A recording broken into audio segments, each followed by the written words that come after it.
Hello everyone, this is Babita Gupta. Welcome back to classes by Babita Gupta. तो अब हमारा जो टॉपिक चल रहा है वो चल रहा है हमारा इमोशनल डेवलपमेंट का। तो इमोशनल डेवलपमेंट में हमने इसके मीनिंग को जाना कि इमोशनल डेवलपमेंट होता क्या है, उसके एस्पेक्ट्स क्या होते हैं, कैरेक्टरिस्टिक्स क्या होते हैं, इमोशनल डेवलपमेंट के टाइप्स क्या होते हैं। तो और अगर आपको ये सारे वीडियोस देखते हैं तो इसका मैं डिस्क्रिप्शन बॉक्स में लिंक सेंड कर दूँगी, या फिर आप फॉक्स एजुकेशनल इंस्टीट्यूट यूट्यूब पे सर्च करेंगे तो आपको सारे वीडियोस मिल जाएंगे। और चैनल को लाइक सब्सक्राइब ज़रूर करें, फॉलो करें आगे के अपडेट्स के लिए। तो चलिए आज हम पढ़ते हैं इसके फैक्टर्स क्या होते हैं, फैक्टर्स अफेक्टिंग इमोशंस। अब देखिए जो इमोशनल डेवलपमेंट है उसके फैक्टर्स, उसके कारक क्या हैं। और ये जो हम पढ़ रहे हैं ये हम सारे स्टेजेस के लिए पढ़ रहे हैं, ठीक है। जो हमारे इन्फेंसी में इमोशंस होते हैं, लेट चाइल्डहुड में होते हैं, अर्ली चाइल्डहुड में होते हैं, एडोलेसेंस में जो होते हैं, कॉमन जो हम ये पढ़ रहे हैं वो कॉमन है सारे कि इमोशंस हर स्टेज में होते ही होते हैं और किस तरह के चेंजेस होते हैं। तो चलिए आज हम स्टार्ट करते हैं इसका फैक्टर्स अफेक्टिंग इमोशंस।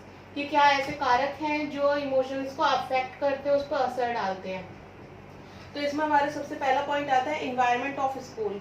अब देखिए जो हमारा फैक्टर, इसमें सबसे पहला फैक्टर क्या दिया गया है, इन्वायरमेंट। अब देखिए इन्वायरमेंट तो अफेक्टिव होता ही है, चाहे वो हमारा फिजिकल डेवलपमेंट हो, चाहे वो हमारा इमोशनल डेवलपमेंट हो, इंटेलेक्चुअल डेवलपमेंट हो, सोशल डेवलपमेंट हो। तो इन्वायरमेंट क्या है, इन्वायरमेंट का अफेक्ट होता ही होता है। तो इसमें अब क्या दी बताया हमें, एनवायरनमेंट ऑफ स्कूल, यानी कि स्कूल का एनवायरनमेंट जैसा होगा बच्चे के अंदर इमोशंस भी वैसे ही होंगे। अगर स्कूल का एनवायरनमेंट पॉजिटिव है तो बच्चे के इमोशंस कैसे होंगे, पॉजिटिव होंगे।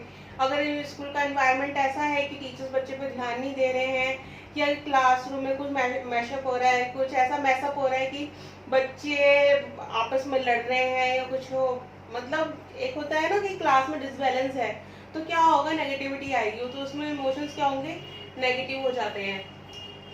तो ये इन्वायरमेंट का असर बहुत होता है हमारी लाइफ में, और बच्चे के ऊपर स्पेशली, क्योंकि बच्चा क्या होता है स्कूल में ज़्यादातर टाइम बच्चे का स्कूल में जाता है और वहाँ से वो नई चीज़ें सीखता है। और अगर वही वहाँ पे उसे नेगेटिविटी मिलेगी तो वो नहीं सीख पाएगा कुछ भी, वो कॉम्प्लेक्स रहेगा, ठीक है। अब इसका हमारा नेक्स्ट पॉइंट आता है फैमिली एंड नेबरहुड एनवायरनमेंट। अब देखिए यहाँ पे भी इन्वायरमेंट की बात हो रही है, बट किसके इन्वायरमेंट की बात हो रही है, फैमिली एंड नेबरहुड।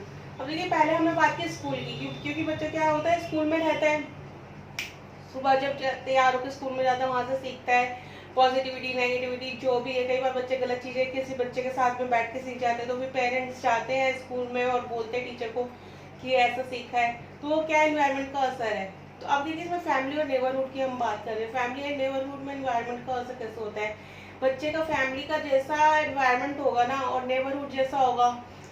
या फिर देखिए इसमें फैमिली की जो बात हुई ना, तो फैमिली में मतलब होता है कि एक पर्सन का दूसरे पर्सन से जो रिलेशन होता है, जब ऐसा इन्वायरमेंट होगा, अगर आपस में दो लोग लड़े जा रहे हैं तो बच्चे पे क्या असर पड़ेगा, नेगेटिव असर पड़ेगा। इसी तरह जैसे नेबरहुड का होता है, अगर हमारे हमारे पड़ोस में लड़ाई हो रही है, किसी ना किसी बात में हमारी बहस चलती रहती है, तो बच्चे पे क्या होगा, बच्चे पे नेगेटिव इन्वायरमेंट पड़ेगा, नेगेटिव असर पड़ेगा। तो उसका क्या होगा, उस पर बच्चे पे वो इन सब चीज़ों में इतना उलझा रहेगा कि वही चीज़ें वो सीखेगा, लड़ना झगड़ना और उन चीज़ों में कॉम्प्लेक्स रहना, एक दूसरे के साथ ना बैठना, तो ये सब बच्चे में रहेगा ही। तो फैमिली और नेबरहुड का बहुत असर होता है इमोशंस पे। क्यों, क्योंकि अगर फैमिली में सब पॉजिटिव हैं, सब मिलके रहते हैं, तो क्या होता है बच्चे के ऊपर पॉजिटिव इफेक्ट पड़ता है, उसके इमोशंस पॉजिटिव होते हैं और पॉजिटिव चीज़ें सीखता है। अगर फैमिली में आपस में लोग लड़ते रहते हैं तो क्या होता है कि बच्चा नेगेटिव चीज़ें सीखता है, ठीक है ना। बच्चा नेगेटिव रहता है कि इसकी इससे लड़ाई हो गई, वो बातें भी वैसे ही करता है कि अगर वो अपनी मम्मी को बात बताएगा, अपनी टीचर को बात बताएगा, ना यही बताएगा कि अपनी टीचर को भी कि हमारे घर में ऐसे ऐसे लड़ाई हो गई, कोई अच्छी बात, क्योंकि उसने देखी नहीं। तो ये क्या है, इमोशंस है। क्योंकि बच्चा क्योंकि उस जैसा देखेगा वैसे उसका इफेक्ट पड़ता है पॉजिटिविटी और नेगेटिविटी पर, और वैसे उसके इमोशन स्विंग्स होते हैं और वैसे ही उसका असर होता है वो। क्योंकि अगर हमने देखा हो कि किसी परिवार में ज़्यादा झगड़े हुए हैं तो बच्चा क्या था, बच्चा नर्वसनेस में रहता है, वो खुल नहीं पाता, किसी से बोल नहीं पाता।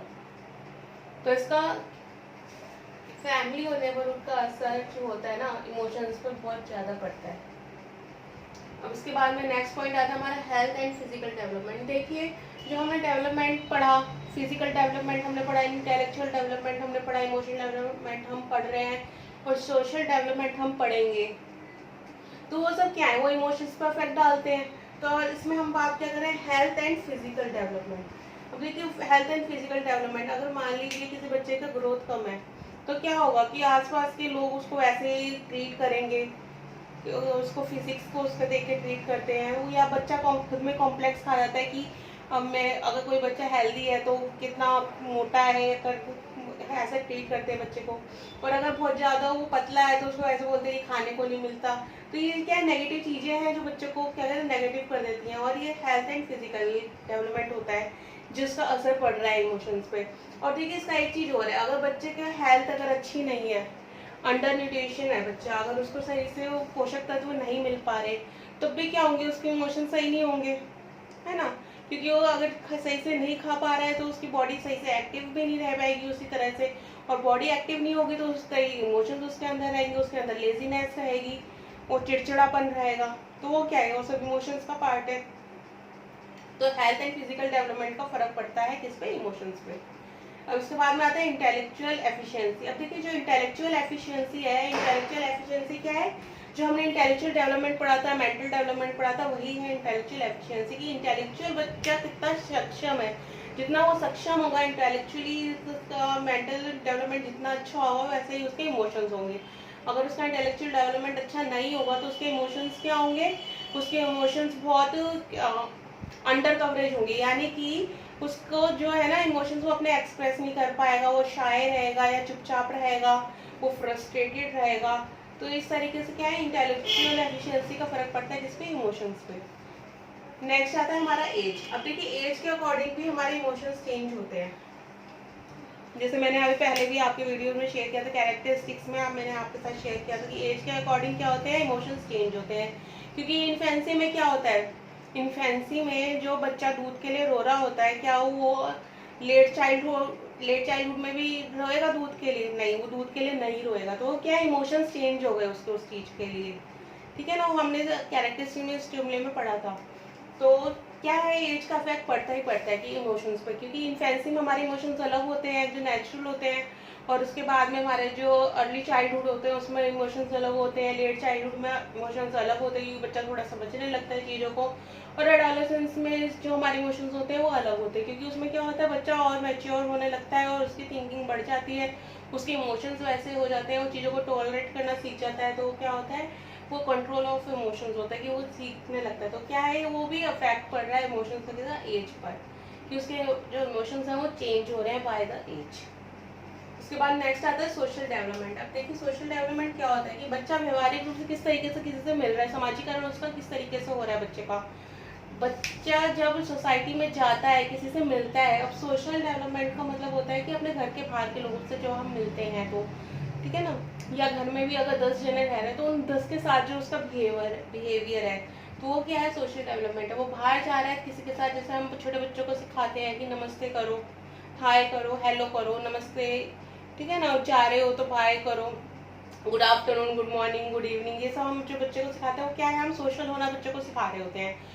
और जैसा बच्चा जितना सोशल होता है उसके इमोशंस वैसे ही होते हैं। कई बार होता है बच्चे बाहर जाके सिर्फ मम्मी से ही चिपके रहते हैं, तो वो क्या है, वो बच्चे खुल नहीं पा रहे, वो सोशली डेवलप नहीं है और उनके इमोशंस वैसे ही हैं। और कई बार बच्चे ऐसे भी होते हैं कि बाहर जा रहे हैं तो बाहर जाके वो इतने ज़्यादा वो सोचते हैं कि अब तो हम बाहर आके तो हम कुछ भी कर सकते हैं, वो मम्मी पापा को परेशान कर देते हैं। तो वो भी क्या है, इमोशंस है कि इमोशंस उनके क्या है, स्विंग हो गए, जैसा एनवायरनमेंट हुआ, जैसे उनका सोशली उनको जैसा एनवायरनमेंट मिला वो वैसे स्विंग हो गए उनके इमोशंस। तो ये क्या है, सोशल डेवलपमेंट है जो बच्चे का असर पड़ता है सोशल डेवलपमेंट पे। इसके बाद आता है नेक्स्ट हमारा एटीट्यूड ऑफ पेरेंट्स। अब देखिए एटीट्यूड ऑफ पेरेंट्स का क्या मतलब है। समटाइम्स पेरेंट्स को टाइम नहीं होता कि बच्चे के साथ बैठें, उसके फीलिंग्स को समझें, है ना।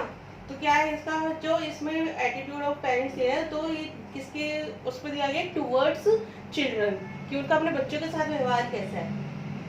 कई बार होता है कि बच्चे पे ध्यान ही नहीं दे रहे होते पेरेंट्स, अगर बच्चा कुछ करना चाहता है तो उसको सुन नहीं रहे हैं, या अपनी ही बोल रहे हैं कि अगर बच्चे को किसी एक्टिविटी में जाना है, पेरेंट्स बोले कि नहीं तुम्हें तो मैथ्स की क्लास ही लेनी है, तो ये क्या है, बच्चे के अंदर नेगेटिविटी लाएगा, बच्चे के अंदर नेगेटिव इमोशंस लाएगा, कहीं ना कहीं वो चेंजेस होंगे। या फिर कई बार ऐसा भी देखने के लिए मिलता है कि बच्चे के साथ पेरेंट्स कुछ ज़्यादा ही घुल मिल गए, बच्चा किसी भी चीज़ के लिए बोल रहा है तो उन्होंने बोलने से पहले उसको पूरा कर दिया, तो ये भी गलत है ना। जो हमने पढ़ा था कि टाइप्स में पढ़ा था ना कि पॉजिटिव इमोशन भी नेगेटिव हो सकते हैं और नेगेटिव इमोशंस भी पॉजिटिव हो सकते हैं, ये हमने टाइप्स में पढ़ा था। तो यही सेम चीज़ है कि एटीट्यूड ऑफ पेरेंट्स किस तरीके का रहता है, क्योंकि जो बच्चे की तरफ पेरेंट्स का एटीट्यूड है वो एक बैलेंस्ड रहना चाहिए। ऐसा नहीं कि आपने बोलते ही उसके हाथ में सारी चीज़ें रख दी, और ऐसा भी नहीं होना चाहिए कि वो एक सही चीज़ के लिए बोल रहा है तो वो भी उसको नहीं मिल पा रही है। इसके बाद में देखिए फैटिक। फैटिक क्या होता है, इसमें फैटिक होती है थकावट, कि बच्चा क्या कर रहा है, क्या उसकी एक्टिविटी है, वो किस तरीके से बिहेव कर रहा है, कितना उसका पूरे दिन में वो एक्टिविटी कर रहा है, किसी काम में वो एनरोल है। तो इस सब का असर किसके ऊपर पड़ता है, इमोशंस पर पड़ता है। क्योंकि अगर बच्चा ज़्यादा उछल कूद करेगा और चीज़ों में लगा रहेगा, तो जंपिंग वगैरह ज़्यादा करेगा, तो क्या होगा, उसको फैटिक होगा, थकावट होगी। और थकावट होगी तो जहाँ थकावट होती है वहाँ चिड़चिड़ापन होता है, टायर्डनेस होती है। और जहाँ चिड़चिड़ा और टायर्डनेस होगी तो वहाँ पे इमोशन, इसका मतलब क्या, इमोशंस क्या हो रहे हैं, नेगेटिव जा रहे हैं। तो जो फैटिक का है उसका असर हमारे इमोशंस पे पड़ता है। इसलिए बच्चों को हमें देखना चाहिए कि वो बैलेंस, अगर वो एक पर्टिकुलर टाइम पे वो खेल भी रहे हैं, वो काम भी कर रहे हैं, वो पढ़ भी रहे हैं, वो रेस्ट भी कर रहे हैं, क्योंकि रेस्ट बहुत ज़रूरी है। इस केस में रेस्ट बहुत ज़रूरी है। अगर रेस्ट नहीं मिलेगा बच्चे को तो वो क्या करेगा, फैटिक फील करेगा तो वो कुछ भी नहीं कर पाएगा। इसके बाद में नेक्स्ट पॉइंट है हमारा बिहेवियरल प्रॉब्लम्स। अब देखिए बिहेवियरल प्रॉब्लम्स हमने क्या पढ़ा था, हमने ये पढ़ा था इसमें, जब हमने एस्पेक्ट्स पढ़े थे ना इमोशंस के, तो हमने बिहेवियरल प्रॉब्लम पढ़ा था कि जब कोई काम हमारी इच्छा के अनुरूप नहीं होता तो क्या होता है, बिहेवियरल चेंजेस होते हैं। कई बार होता है टीनेज, हमें फॉर एग्जांपल मैं आपको बता रही हूँ, टीनेज है, अब टीनेज में किसी बच्चे ने अपने लिए कोई प्रोफेशन चूज किया, सपोज किसी गर्ल, ज़्यादातर गर्ल्स के साथ ऐसा होता है कि गर्ल्स ने डांसिंग को एज अ प्रोफेशन चूज करना चाहा, वो डांसिंग क्लास लेना चाहती हैं, बट पेरेंट्स राजी नहीं होते क्योंकि उनको नहीं अच्छा लगता नाचना गाना। तो क्या होता है, वो उसमें बिहेवियर प्रॉब्लम्स आती हैं, बच्चे के बिहेवियर चेंज हो जाता है, उसको लगता है कि मेरे पेरेंट्स तो मेरे बारे में सोच ही नहीं रहे, मेरे प्रोफेशन के बारे में नहीं सोचते हैं। तो उसके इमोशंस वैसे चेंज हो जाएंगे, वो एंग्री रहने लगते हैं, वो चिड़चिड़े रहने लगते हैं, वो बात नहीं करते घर में, वो किसी अपने घर में टाइम भी नहीं बिताना चाहते। तो क्या है, बिहेवियरल प्रॉब्लम्स है ये, ठीक है। और ये बिहेवियरल प्रॉब्लम्स ज़्यादातर हमें टीनेज में देखने के लिए मिलती है, क्योंकि टीनेज में क्या होता है, इमोशंस स्विंग्स हो रहे होते हैं, चेंज हो रहे होते हैं, according to environment, according to the situation वो चेंज हो रहे होते हैं। तो इसलिए बिहेवियरल हमें चेंजेस देखने के लिए मिलते हैं। इसका मैंने एक एग्जांपल आपको दिया था जब मैंने एस्पेक्ट्स शेयर किए थे, कि सपोज कोई आदमी ऑफिस से आ रहा है और ऑफिस से आके अगर सपोज उसका ऑफिस में कोई बात हुई है उसके बॉस के साथ, तो वो आकर अपना गुस्सा अपने घर पे अपनी वाइफ और बच्चों को उतार रहा है, तो वो क्या है, वो भी बिहेवियर प्रॉब्लम है ना। बट यहाँ पे हम अभी जो हमारे एडोलेसेंस तक की स्टेज है उनके बारे में पढ़ रहे हैं, तो मैंने इसलिए आपको बच्चे का एग्जाम्पल भी दिया।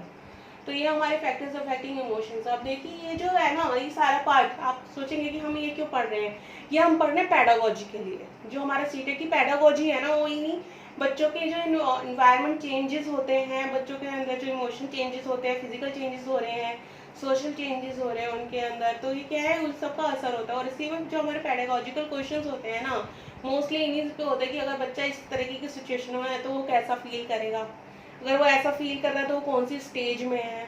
तो इस तरह के पैडागोजिकल क्वेश्चंस आते हैं। तो हमें ये मेन बेसिक पॉइंट्स है जो हमारे लिए समझना जरूरी है, इसलिए हम इसको पढ़ रहे हैं। और साथ में मैंने बीएड इसलिए लिखा है क्योंकि बीएड जो फर्स्ट ईयर की फर्स्ट बुक है ना, पेपर 1, वो इसी पे बेस्ड है, सारी चाइल्ड साइकोलॉजी पे बेस्ड है।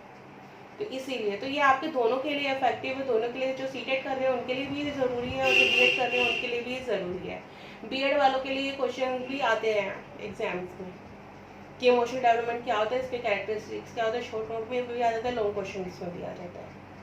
तो ठीक है, तो ये आपके फैक्टर्स अफेक्टिंग इमोशंस थे, इनको आप पढ़िए। अगर आप सबको इससे रिलेटेड कोई भी प्रॉब्लम होती है तो आप कमेंट बॉक्स में लिख सकते हैं, आप शेयर कर सकते हैं मेरे साथ, और वीडियो को लाइक सब्सक्राइब ज़रूर करें, ठीक है। और डिस्क्रिप्शन बॉक्स में मैं इसको और भी लिंक दे दूँगी जिससे आपको हेल्प मिलेगी देखने में।